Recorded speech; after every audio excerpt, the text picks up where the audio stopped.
Hello friend, student 22 में आप सभी का स्वागत है। ईपीएस 95 पेंशनर्स के लिए उच्च पेंशन पर बड़ी खबर। उच्च पेंशन को लेकर बैठक से आई बड़ी खबर।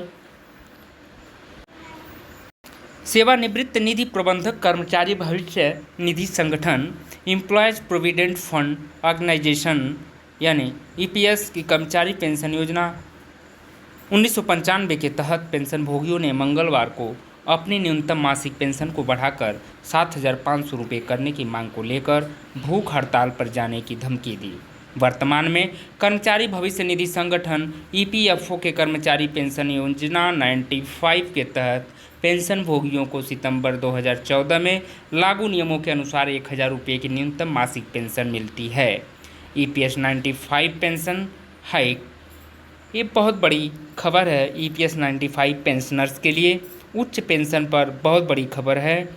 समिति द्वारा मंगलवार को जारी एक बयान में कहा गया, कर्मचारी पेंशन योजना 95 की राष्ट्रीय आंदोलन समिति के नेतृत्व में पेंशन भोगी राष्ट्रीय राजधानी के जंतर मंतर पर दूसरी अनिश्चितकालीन भूख हड़ताल शुरू करेंगे, जिसमें न्यूनतम पेंशन को बढ़ाकर 7,500 रुपये प्रतिमाह करने सहित विभिन्न लाभों की मांग की जाएगी। समिति ने कहा कि केंद्रीय श्रम मंत्री भूपेंद्र यादव के आश्वासन के बावजूद उनकी मांगें पूरी नहीं की गई है। पेंशनर्स का मांगा जा रहा है डाटा। सुप्रीम कोर्ट के फैसले के 1.5 साल बाद भी पेंशनर्स का डाटा सिर्फ हायर पेंशन के लिए मांगा जा रहा है। अब ईपीएफओ ने 31 मई 2024 तक का समय मांगा है। पेंशनर्स का कहना है कि कर्मचारी भविष्य निधि संगठन का कोई भरोसा नहीं है कि वह कब और समय मांगेगा। ईपीएफओ ने अब तक 4 बार समय बढ़ाने की मांग की है। अब ऐसा लग रहा है कि 2024 में लोकसभा चुनाव के बाद यह पूरी प्रक्रिया बंद हो जाएगी। हाई पेंशन को लेकर नया कानून। इस देरी के कारण मौजूदा पेंशनर्स और अन्य कर्मचारी इस बात को लेकर तनाव में हैं कि आने वाले दिनों में हमारी हायर पेंशन का क्या होगा। कर्मचारी पेंशन योजना 95 यानी एम्प्लॉय पेंशन स्कीम अब यहाँ तक चर्चा करने लगे हैं कि अगर मौजूदा केंद्र सरकार दोबारा सत्ता में आती तो सुप्रीम कोर्ट का फैसला नहीं माना जाएगा और केंद्र सरकार हायर पेंशन न देने को लेकर नया कानून लाएगी। ईपीएस 95 पेंशन, केंद्र सरकार ने खुद ही पेंशन योजना बंद कर दी। कर्मचारी भविष्य निधि संगठन के सेवानिवृत्त पेंशनर श्री नामदेव ने कहा कि मौजूदा केंद्र सरकार और उसके कुछ चाटुकार शुरू से ही पेंशन योजना के खिलाफ रहे हैं। उनका बस चले तो पेंशन बंद कर दें। उनका हमेशा से मानना रहा है कि पेंशन एक उपकार है, इसलिए रिटायरमेंट के बाद पेंशन देने की ज़रूरत नहीं है। इसी तरह के तर्कों के कारण पुरानी पेंशन बंद कर दी गई। सेना में भी पेंशन बंद कर दी गई। अगर मौजूदा केंद्र सरकार इस बार सत्ता में लौटती तो सभी कर्मचारी पेंशन योजना 95 योजनाओं को बंद कर सकती है।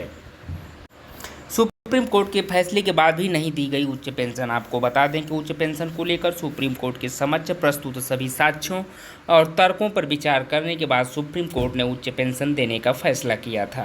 फिर भी 1.5 साल बीत गए लेकिन उच्च पेंशन शुरू नहीं हुई, जबकि इस संबंध में संसद के दोनों सदनों में विपक्षी दलों के सांसद न्यूनतम पेंशन की राशि बढ़ाने में हो रही देरी और उच्च पेंशन पर सुप्रीम कोर्ट के फैसले और निर्देश को शीघ्र लागू करने के खिलाफ विरोध प्रदर्शन कर रहे हैं।